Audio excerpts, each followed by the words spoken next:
Hello and welcome to my podcast today. Thank you all so much for being here. Today, I would like to cover a topic that I feel quite strongly about and has had an effect on me personally. I would like to talk about the relationship between hair, femininity, and identity, and how this relationship has affected many women and their view of themselves. What meanings lie within the strands of a person's hair? How does their hair impact their self-image and self-esteem?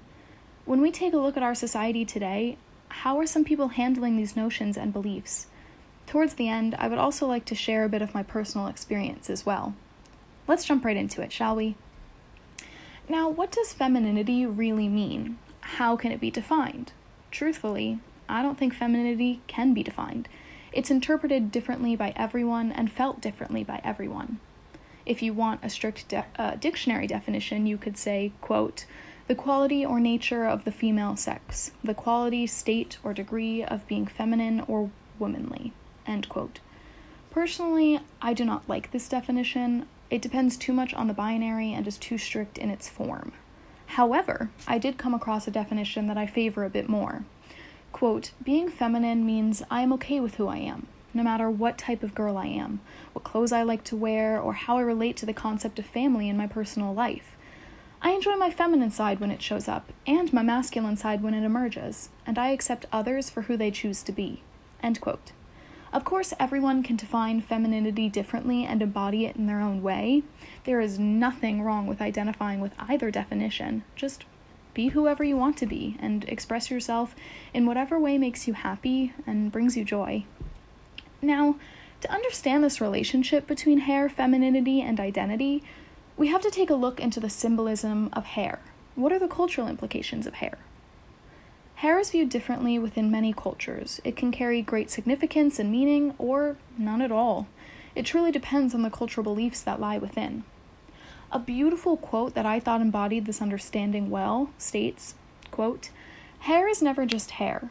It has consistently served as a second nonverbal language to express critical sentiments, telling the story of women's lives like nothing else does, end quote. Take a moment to reflect on that. Think about your own head of hair, or lack thereof. What do you want to express? What do you want others to see and feel about you? Most importantly, what do you want to see and feel about yourself? Hit the pause button and allow yourself to ponder these questions for a minute or two. Hair is complex. It holds deep meaning and internalized pressures and forms of self-love or self-hate.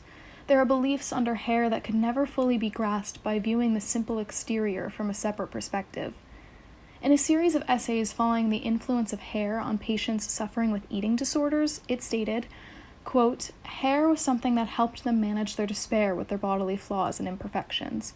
She provides several clinical vignettes of patients in which she shows the complex interconnections between the hair on our heads and the deepest emotional experiences of our hearts. End quote.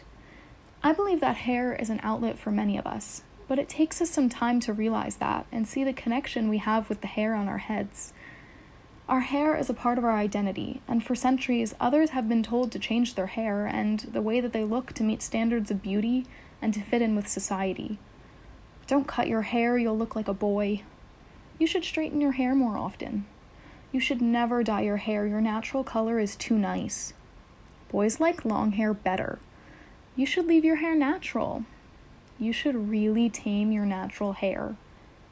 There are countless comments made about others and the way that they look, but the way we look and how women choose to wear their hair is their identity and their decision.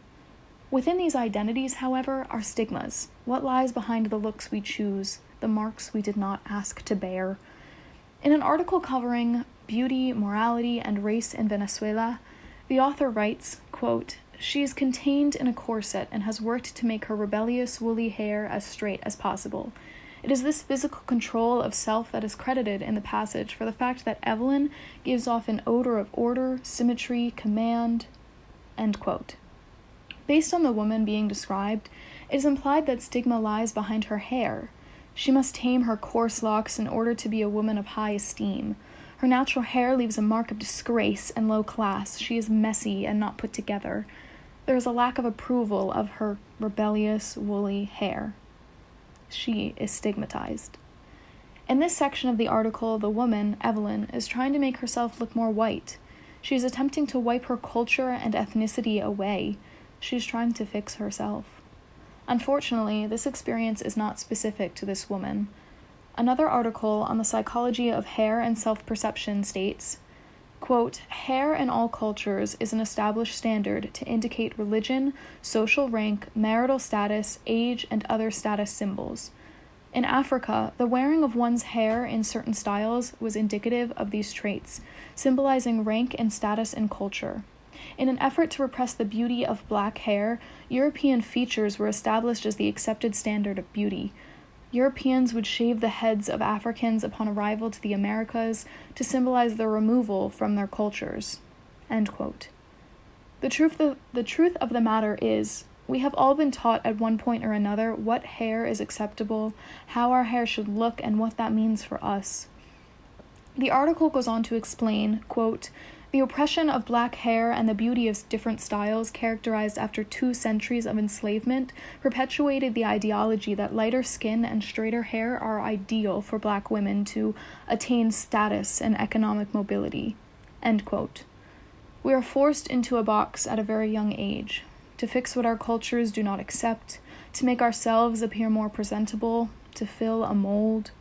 How is this affecting people's self-esteem? How does their hair affect how they see themselves? Unfortunately, many women end up internalizing their oppression and carry it with them for years to follow. Quote, the residual effects of differential treatment based on skin color and hair texture have led some black women to internalize the ideal that blacks with darker skin and kinky hair are less attractive and treated more negatively than blacks with more European features. End quote. Some women are faced with fear of losing their hair and harming their self-esteem. Quote, a recent study by our group on the hair problems of a clinical sample of women with alopecia androgenetica showed that the focus of their emotion was, in particular, on the aggravation of the hair loss and its consequences for the appearance of the women. End quote. Women also face extreme pressure from men and what they often deem as desirable characteristics in women. In addition to hair color and length implying the traits and characteristics of women, such as age and health. Quote, we found that lighter hair, compared to darker hair, is generally associated with perceptions of youth, health, and attractiveness, and generally leads to more positive perceptions of relationship and parenting potential. Furthermore, the relationships between variables suggest that characteristics directly related to reproductive potential may be inferred from more obvious indirect characteristics. These results suggest that males are able to make complex judgments about women concerning their desirable relationship and parenting potential based on discernible characteristics such as hair color and length. End quote. Many believe that the longer the hair on our head, the more feminine we are, and the more feminine beauty we hold, but these beliefs are based around a binary. That what it means to be a woman and to be feminine can only be defined one way. Traits are determined about women before we even have a moment to speak. Assumptions are made solely by the strands of hair growing from our head. These judgments and assumptions remain with women for most of our lives. We overanalyze how we look in comparison to how we think we should look, and eventually it takes a toll on our self-perception and mental health. Although, hopefully for some women, they are able to escape this need for self-correction and reclaim what's theirs. How are others choosing their meaning for their hair and responding to these notions of beauty, and what makes us more feminine, you may ask? Well, I am very excited to show you. Through social media, I have been able to see an astounding amount of women reclaiming their identities and choosing their meaning of hair, and that no matter the length, a woman can still be as feminine as she chooses for herself. I apologize, there is some explicit language in what I'm about to share. If you are not comfortable with that, you are welcome to skip ahead. This is a PSA to all the girls who want to shave their head. Do it now. Because you know what? In 5 years from now, if you don't shave your head, you can never say you shaved your head. You can never tell your kids that you've shaved your head. Do you really want to look like a lame-ass parent? No. Shave that fucking head. No one's going to stop you. And if people make fun of you, fuck it. You only live once. It's going to grow back. Don't listen to people. Listen to your brain and your mind. That was the same thing. Regardless, do it. Just do it, okay? Literally, there's no cons to it. You may have mental breakdowns because you can't do your hair right. Get a wig. Wigs are cheap on Depop. Just do it. Do it. Women are taking control of their bodies, as they rightfully deserve to do so. They refuse to accept what others will think of them and instead choose their own identities and joy. Now, I would like to share with you a bit of my own personal journey, my battle with my hair and how I took it back for myself, how I shaped my own identity. Growing up, I always had curly hair. It was a pain to take care of. I would scream and cry when my mom would try to style it before school. I hated it.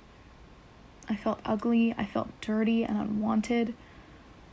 All of my friends had beautiful, straight, tamed hair, and that is all I wanted. I would see shampoo commercials on TV, and I would beg my mom to buy their hair products so I could have straight hair like the women in the commercials. When I was first allowed to use a flat iron, I tried my hardest to get my curls as pin straight as possible. Sadly, for my younger self, my hair would frizz and poof out almost immediately, and I couldn't seem to make it stop. I remember I curled my hair with a curling iron once, and my brother saying to me, "Why would you curl it? Straight hair is better." I held those words with me for years and years. I couldn't shake that idea from my brain. I continued to hate my hair even more. It wasn't until high school that I finally learned how to style my hair. It wasn't the best styling job, but it was better than nothing. I started to accept the hair on my head a little bit more, but people continued to say to me, "You should straighten it more often," not realizing what their words meant to me.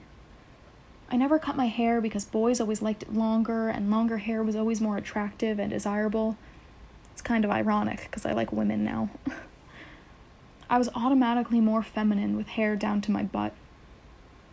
I finally cut off my hair at the end of senior year of high school, and let me tell you, it felt incredible.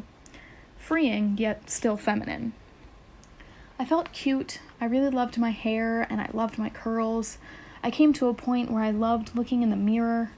I loved looking different than my friends and my peers.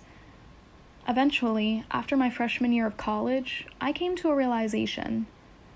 My hair had controlled my perception of myself for as long as I could remember. I clung to it as a safety net. I hid behind it. I allowed my hair to decide everything about myself. I wanted to break free from those feelings, from that control. I decided to reclaim my hair and my identity. I shaved my head. All of it. Gone. It was cathartic. It was freeing. I felt weightless. I felt true joy to reinvent myself and decide the fate of my body and feelings. Although I felt good, I still struggled with my self-esteem. Some people said I looked like a boy. I felt less feminine. I felt that I had to prove to people that I was feminine. All of this constant back and forth with myself allowed me to understand that femininity is personal. I get to decide what femininity means to me, how I want to express it, and that I don't need approval from anyone else to decide it for me. I gave back to my identity and shaped a new one. I empowered myself through self-reflection, self-understanding, and a whole lot of self-love. As women, we are constantly told what to do, how to dress, how to look, and how to act. But to be completely honest, screw that. Do whatever makes you happy. And I know that is a privilege to be able to say that, and not all women have the opportunity to be able to stand up for themselves. But for those of you who can, make a difference in whatever way possible, and stand up for positive change. We have to look out for one another. I hope all of you have enjoyed listening today, and I hope you all were able to realize something about yourselves. You are in control of your bodies. You decide how you want to express yourself. You are what you want yourself to be. Create joy for others. Shave your head if you want. Choose your own happiness and be kind to others. Thank you so much for listening. Go and spread some joy.